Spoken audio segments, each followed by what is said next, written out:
It doesn't take much to notice that WWE is out of touch with its fan base, whether it's dwindling ratings or poor house show attendance. Who's to blame for the WWE's current problems? Look no further than the WWE chairman who built the WWE into an international empire, but now seems lost. Join us now as we look at how Vince McMahon is out of touch with wrestling, and why he just doesn't care.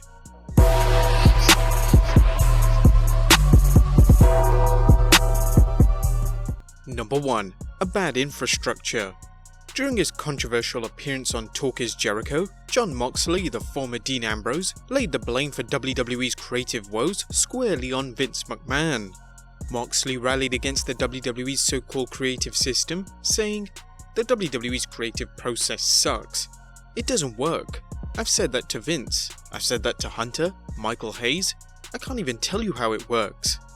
It doesn't work. It's killing the company, I think. And I think Vince is the problem. Vince and the structure around him of writers and producers." Vince McMahon is not only surrounded by writers with little or no experience in wrestling, but it's difficult for wrestlers to challenge storylines or promos they feel will hurt the character rather than help it. It's an infrastructure believed to have been in place since the Ruthless Aggression era, and one firmly entrenched. Number 2. No contact with the outside world. Part of Vince McMahon's problem is that he has extremely limited contact with the outside world. McMahon lives and breathes wrestling, which means he spends little or no time with outside forms of entertainment.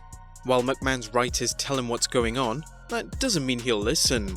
Thus, McMahon has no idea what the latest trends are in TV, film, music, or any other entertainment medium.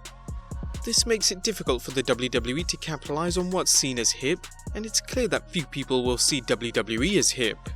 Number 3. He still goes for muscle-bound oafs. The WWE is always focused on big men, whether it was Bruno Sammartino's lengthy reign as WWF champion, Hulk Hogan's WWF championship runs, or the many WWE championship reigns of John Cena. However, Vince McMahon continues his obsession with big men as the focus of his promotion, with a history of bringing in big men with limited ability. McMahon's latest muscle man is Lars Sullivan, a wrestler few fans seem to care about seeing in the ring, while many wonder why the WWE hired him when they knew about racist comments made by Sullivan on message boards several years back. While everyone deserves a second chance, the WWE's handling of things with Sullivan has been hypocritical, as the company imposed a heavy fine on Sullivan, but only after the media focused on his comments. Number 4. Pushing the wrong people. This one is an obvious mistake that's apparent to everyone but Vince McMahon. Whether it's giving Brock Lesnar the WWE on a silver plate with Lesnar delivering next to nothing in return, or McMahon's long but unsuccessful bid to get Roman Reigns over as the WWE's top babyface, Vince repeatedly pushes people who underdeliver or who the fans are indifferent or hostile to. Number 5. Ignoring the wrong people. Just as McMahon pushes the wrong people, he often ignores some of the fans' most popular wrestlers. Whether it's stars such as Shinsuke Nakamura, Finn Balor, Gallows and Anderson, or Braun Strowman, McMahon keeps some of his best workers in roles far below their capabilities. In the case of Braun Strowman, McMahon missed out on a certain main event superstar when he turned Strowman from the monster among men into a sideshow attraction who battles B-list celebrities. This is yet another example of how McMahon ignores the fans, choosing his favourites and thinking the fans will go along with him, even when it's clear they don't. Number 6. Marketing to kids. The Attitude Era was seen as one of the most creative times in WWE history, with the promotion pushing the envelope by featuring storylines that emphasize sexual themes and violence. A 2018 article charting the WWE's shifting demographics mentioned, during the Attitude Era in the WWE during the mid to late 1990s, the age demographic was geared towards the 18 to 34-year-old crowd, and the scandalous antics is what drove people to watching wrestling in record proportions. However, the WWE scaled back its tone after it won the Monday Night War, scaling back the sex and violence and clearly catering to a much younger audience. With this came the return of more mainstream sponsors. However, fans have noted a drop in quality of storylines and suggest the drop in audience is due to the WWE catering to a younger demographic. If so, that is just bad programming, as a recent study conducted by Magna Global revealed, in the year 2000, the median age, the midpoint of the spread viewers watching pro wrestling, was 28. The median age in 2006 was 33, and in 2016, the median age jumped all the way up to 54. That increase of 24 years in median age is the biggest jump among all sports by quite some margin. The next biggest increase was the median age of NHL viewers, which has increased by 16 years in that time. In the WWE's defense, the argument can be made that the company's younger viewers watch WWE programming on non-traditional platforms such as social media. Indeed, a 2017 article in Sports Business Daily reported, according to a striking study of Nielsen television viewership data of 24 sports, all but one have seen the median age of their TV viewers increase during the past decade. Number 7. Not enough wrestling. There is no denying that the WWE has arguably the finest collection of technical wrestlers in the promotion's history, with names such as Daniel Bryan, AJ Styles, Samoa Joe, Finn Balor, and Seth Rollins being just a few of the promotion's top workers. But for whatever reason, the WWE rarely gives any of its stars time to showcase their skills on television, filling their 3-hour Raw and 2-hour SmackDown Live with seemingly everything but wrestling. Once upon a time, the WWE knew how to balance its programming with a good mix of wrestling, angles, and promos. However, every week the promotion's TV shows seem to feature less wrestling than ever. In-ring action has become secondary to WWE's so-called entertainment segments, something Vince McMahon seems to think is important to fans, but it's not. Number 8. Too much talking. A related problem is WWE's over-reliance on promos to fill airtime. To be fair, the WWE has relied far too much on promos to fill airtime ever since Raw expanded from 1-hour to 2-hour shows. At the same time, the promos from this time were unscripted and featured fantastic talkers such as The Rock, Mick Foley and Stone Cold Steve Austin. That's certainly untrue today, as promos are stiflingly scripted, killing any spontaneity or chance of entertaining the fans. Even worse, the WWE now seems to feel the need to fill Raw's 3-hour shows with even more promos. Add in inane skits, and you have a promotion with little or no reason to get the fans interested. Number 9. Insulting the audience's intelligence. Before Shawn Spears, formerly known as Ty Dillinger, asked for his release from WWE, in one of his last conversations with Vince McMahon, he spoke about how credibility is a talent's most important aspect. Speaking with Chris Van Vliet, Spears told, "One of the last conversations I had with Vince, I went into his office. I needed to say what I needed to say."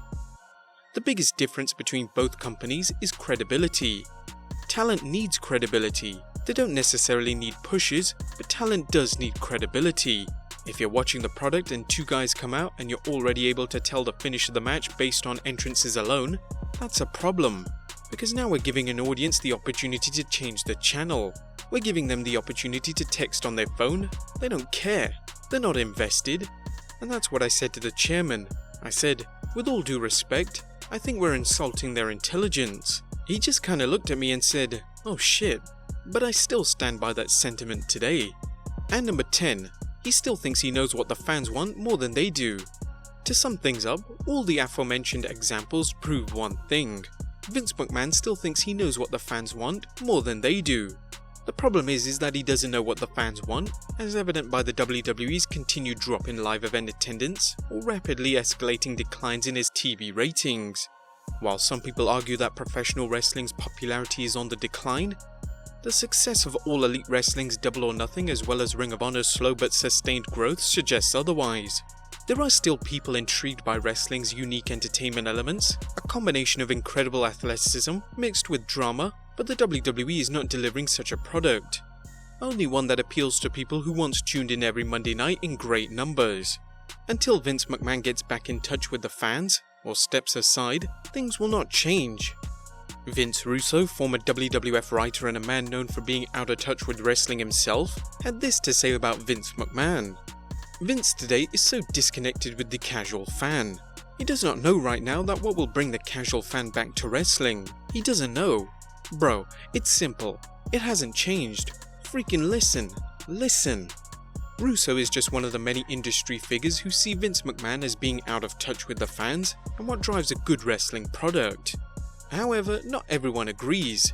Bruce Pritchard, who worked as Brother Love and more importantly behind the scenes as one of Vince McMahon's trusted creative assistants, appeared on the Ross Report podcast saying, John Layfield and I had this discussion not long ago, talking about how people say that McMahon's out of touch and that he's this, that and the other thing. I remember those same comments about him in 1984, that he doesn't know what he's doing. He's killing the professional wrestling business, he doesn't have a clue, he's lost his mind. I don't know how many times I've heard it in the 90s, early 2000s when I was there. Look, I'll put his track record up against anybody. Unfortunately for WWE fans and WWE stockholders, the only person with the power to change things is Vince McMahon, and Mr. McMahon clearly does not see a serious problem with the way he does business. While he may recognize his business has problems, he doesn't seem to care, and the reason is obvious: the loads of cash the WWE continues to bring in.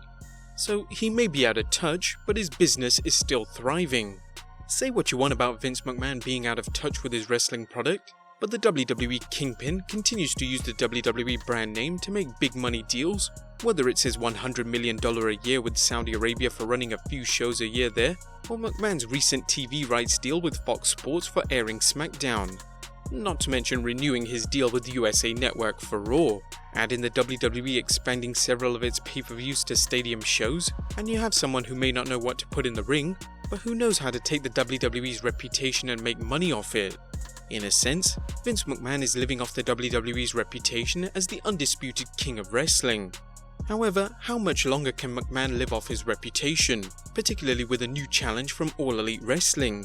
As we've noted before, the WWE can only go so far with a short-term approach to making money, and its long game must be to revive its sagging audience, something he hasn't shown an ability to do.